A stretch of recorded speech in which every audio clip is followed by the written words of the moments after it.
Good morning. Company secretary topic को हम continue करते हैं। उसके संवैधानिक कार्य एवं भूमिका या उसके वो फंक्शंस जो उसे लॉ के अकॉर्डिंग उसको कंप्लीट करने हैं, इनके बारे में, और उसके जो जनरल फंक्शंस हैं उनके बारे में हम आज बात करने वाले हैं। Statutory functions and general functions. तो उसके जो स्टैट्यूटरी फंक्शंस है या संवैधानिक कार्य है वो निम्न है। अंशों के आवंटन से संबंधित सामुदायिक तथा लेखे रजिस्ट्रेशन हेतु रजिस्ट्रार के पास भेजना।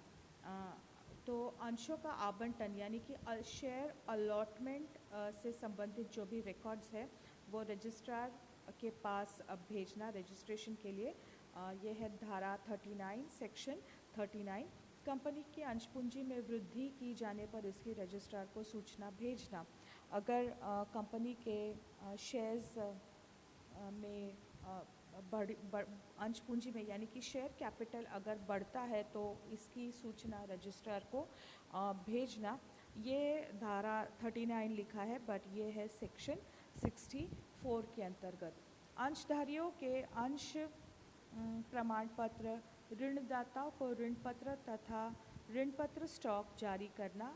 धारा 56 यानी कि शेयर होल्डर्स को शेयर सर्टिफिकेट इशू करना तथा डिबेंचर होल्डर्स ऋण पत्र धारकों को ऋण पत्र तथा स्टॉक जारी करना। पत्रों से संबंधित अभिलेख को कंपनी के प्रत्येक सदस्य और ऋण पत्रधारी के निरीक्षण हेतु उपलब्ध कराना। सेक्शन 71। तो जो शेयर या शेयर होल्डर्स के रजिस्टर्स है तो या कंपनी के जो भी पत्रों से संबंधित अभिलेख है, इन्हें शेयर होल्डर्स के लिए और डिबेंचर होल्डर्स के लिए उनके देखने के लिए अवेलेबल रखना। ये भी एक उसका इम्पॉर्टेंट फंक्शन है जिसके अंतर्गत कंपनी के रजिस्टर्ड ऑफिस में उसे वो सारे डॉक्यूमेंट्स रखने चाहिए जिन्हें देखने का अधिकार शेयर होल्डर्स और डिबेंचर होल्डर्स को है। इसके अलावा कंपनी के जो इम्पोर्टेंट डॉक्यूमेंट्स है जैसे कि memorandum of association, articles of association और प्रॉस्पेक्टस जो थर्ड पार्टीज़ भी देख सकती है, उनके निरीक्षण हेतु उन्हें अवेलेबल रखना कंपनी के रजिस्टर्ड ऑफिस में। कंपनी के बंधकों और प्रभारों का रजिस्ट्रार के कार्यालय में पंजीकरण करवाना। उनके कॉन्ट्रैक्ट्स और कंपनी के जो चार्जेस होते हैं, शुल्क, ये है धारा 79 के अंतर्गत। कंपनी के लिए व्यापार प्रारंभ प्रमाण पत्र प्राप्त करने के लिए वैधानिक कार्यवाही करना। धारा 11। व्यापार प्रारंभ प्रमाण पत्र मतलब certificate of commencement of business, यदि कंपनी को ज़रूरत है तो उसको ऑब्टेन करने के लिए जो भी नेसेसरी लीगल रिक्वायरमेंट्स उनको पूरा करना। वार्षिक लेखे एवं उसके साथ संलग्न अन्य पदों पर नहीं होना चाहिए वो प्रपत्रों पर अपने हस्ताक्षर करना। यानी कि जो एनुअल अकाउंट्स है कंपनी के, ऑडिटेड एनुअल अकाउंट्स है वो, और उसके साथ एनेक्शर्स में जो जो डॉक्यूमेंट्स आते हैं उनके ऊपर उसके हस्ताक्षर या सिग्नेचर्स होने चाहिए। सदस्यों के रजिस्टर के उद्धरण सदस्यों के निरीक्षण हेतु उपलब्ध कराना। सदस्यों का रजिस्टर मतलब share holders, register of share holders, ये हम इसके बारे में पहले भी बात कर चुके हैं।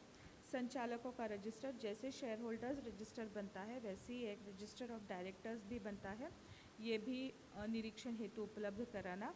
कंपनी के परिसमापन मतलब कि वाइंडिंग अप, कंपनी समाप्त अपने व्यवसाय को समाप्त करने जा रही है।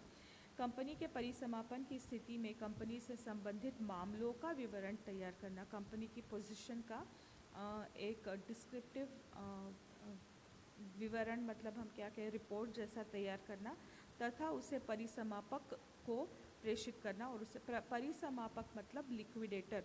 तो लिक्विडेटर वो व्यक्ति है जो कंपनी के लिक्विडेशन की पूरी तैयारी करेगा और कंपनी को लिक्विडेशन प्रोसेस के थ्रू लेके जाएगा, या परिसमापन की प्रक्रिया के थ्रू जो लेके जाएगा, जो कंपनी को गाइड करेगा इसमें, उसे हम कहते हैं परिसमापक या लिक्विडेटर। तो इस लिक्विडेटर को कंपनी से रिलेटेड सारी इन्फॉर्मेशन देना।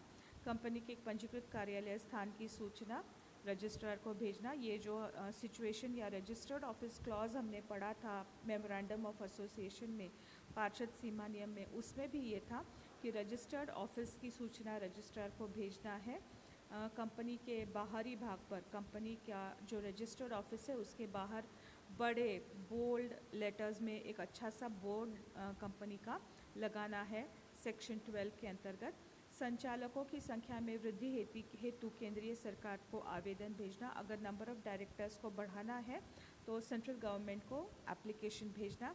कंपनी के तुलना पत्र एवं लाभ हानि लेखे पर हस्ताक्षर करना, यानी कि तुलना पत्र मतलब कि बैलेंस शीट और लाभ हानि लेखा मतलब कि प्रॉफिट एंड लॉस अकाउंट, इनके ऊपर साइन करना और अंकेक्षक को तथा संचालकों की रिपोर्ट सहित उन्हें कंपनी रजिस्ट्रार के पास भेजना। तो डायरेक्टर्स रिपोर्ट और ऑडिटर्स रिपोर्ट के साथ इस प्रॉफिट एंड लॉस अकाउंट और बैलेंस शीट को रजिस्ट्रार के पास भेजना।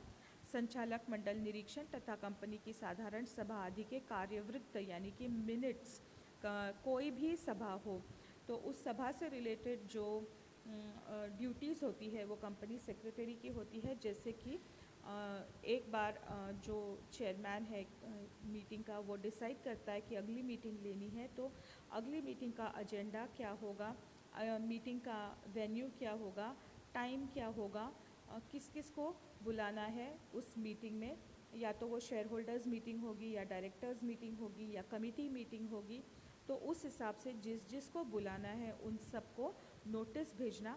नोटिस में एजेंडा इंक्लूड करना। उसके साथ अगर मीटिंग में कोई इशू डिस्कस होने जा रहा है तो उस इशू से संबंधित अगर कोई कागजात कंपनी के पास है तो उन्हें भी नोटिस के साथ अटैच करके भेजना, संलग्न करना नोटिस के साथ। और जिस दिन मीटिंग होने जा रही है उस दिन वेन्यू पर सारी तैयारी करना। अगर कोई डॉक्यूमेंट्स की स्क्रूटिनी होगी मीटिंग में तो उन डॉक्यूमेंट्स को अवेलेबल रखना। सदस्यों के जैसे स्कूल या कॉलेज में आपकी अटेंडेंस होती है वैसे कौन कौन आया है इसकी एक अटेंडेंस लेना। सिग्नेचर्स के लिए रजिस्टर भेजना सबके। मीटिंग मिनट्स ऑफ मीटिंग मतलब मीटिंग में जो जो डिस्कस हुआ है वो हर चीज़ को नोट करना और एक मिनट्स रिकॉर्ड बुक रखना। ये सब भी कंपनी सेक्रेटरी का काम है। और अंततः जब मीटिंग ख़त्म होती है तो मीटिंग में जो रेजोल्यूशंस पास किए गए हैं जनरल या स्पेशल, उनको रजिस्ट्रार के पास भेजना। कंपनी के मामले में अन्वेषण की दशा में अगर किसी बात पर इन्वेस्टिगेशन हो रहा है तो जो इन्वेस्टिगेशन करने वाली पार्टी है उसे कंपनी से उस इशू से संबंधित सारे रिकॉर्ड्स उपलब्ध करना तथा अन्वेषण कार्यवाही में मदद करना। तो ये थे उसके संवैधानिक कर्तव्य या स्टैट्यूटरी ड्यूटीज़। इसके अलावा कुछ जनरल फंक्शंस भी होते हैं जैसे कि अंश पूंजी को जुटाना एवं उनके वृद्धि करने हेतु आवेदन प्रस्तुत करना, पूंजी एवं ऋण पत्रों पर निगरानी रखना, संचालक मंडल के आदेशानुसार ऐसी बैठकों के लिए संबंधित सदस्यों एवं व्यक्तियों को सूचना भेजना, अंशों के हस्तांतरण। यहाँ पे ये कुछ अलग है 4th पॉइंट। अंशधारियों के अंश प्रमाण पत्र नहीं, एक मिनट, ये पॉइंट है अंशों के अंतरण, हस्तांतरण, जप्ती, मांग आदि के संबंध में सदस्यों से पत्र व्यवहार। हस्तांतरण मतलब ट्रांसफ़र, जप्ती मतलब फॉरफीचर और मांग मतलब कि कॉल्स ऑन शेयर्स। इससे अगर कोई पत्र व्यवहार करना है तो वो सदस्यों के साथ करना। एवं कंपनी के व्यवहारों के लिए अन्य विभागों से पत्र व्यवहार। तो यहाँ पर आप देख सकते हैं कि ये जो लेटर लिखने का काम है कंपनी की ओर से या कंपनी को जो लेटर्स मिल रहे हैं उनको पढ़ के उसका उसके क्या रिपरकेशंस होने जा रहे हैं, क्या है उनका इफ़ेक्ट, जो कंपनी को अलग अलग लेटर्स आ रहे हैं, ये सब देखना कंपनी सेक्रेटरी का काम है।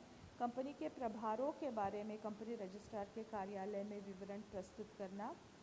कंपनी की सभी संचालक मंडल की बैठकों तथा अंशधारकों की बैठक में उपस्थित होकर उनकी कार्यवाही का विवरण तैयार करना। कंपनी की गोपनीय मामलों को गोपनीय बनाने रखना।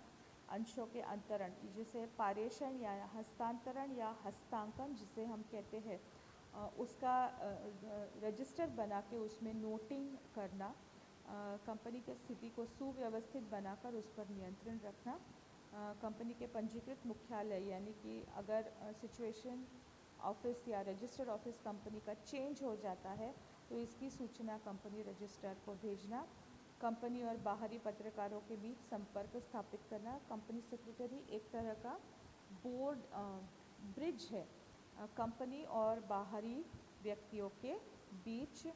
संचालकों की संख्या में वृद्धि हेतु आवेदन करना केंद्र सरकार को। कंपनी अधिनियम द्वारा निर्धारित लेखों से संबंधित अधिकारियों को प्रेषित करना। सभी की स्टैट्यूटरी बुक्स जो है उनको अप टू डेट रखना। नेक्स्ट जो है वो एक इम्पॉर्टेंट पॉइंट है, अपने पद का दुरुपयोग न करना एवं कंपनी के व्यवहारों में से अनुसूचित नहीं, वो अनुचित लाभ नहीं कमाना, उसे अपने पोस्ट का मिसयूज़ नहीं करना है और कोई भी सीक्रेट प्रॉफिट्स नहीं अर्न करने हैं। कंपनी अधिनियम द्वारा निर्धारित लेखों को संबंधित अधिकारियों को प्रेषित करना। तो ये थे कंपनी सचिव के अन्य कर्तव्य, और इसी के साथ ये कंपनी सचिव का टॉपिक समाप्त होता है। अभी के लिए मेरी तरफ से इतना ही। Bye bye. घर पे रहो और सेफ रहो, वीडियोस देखते रहो और सारे नोट्स कॉपी में लिखते रहो।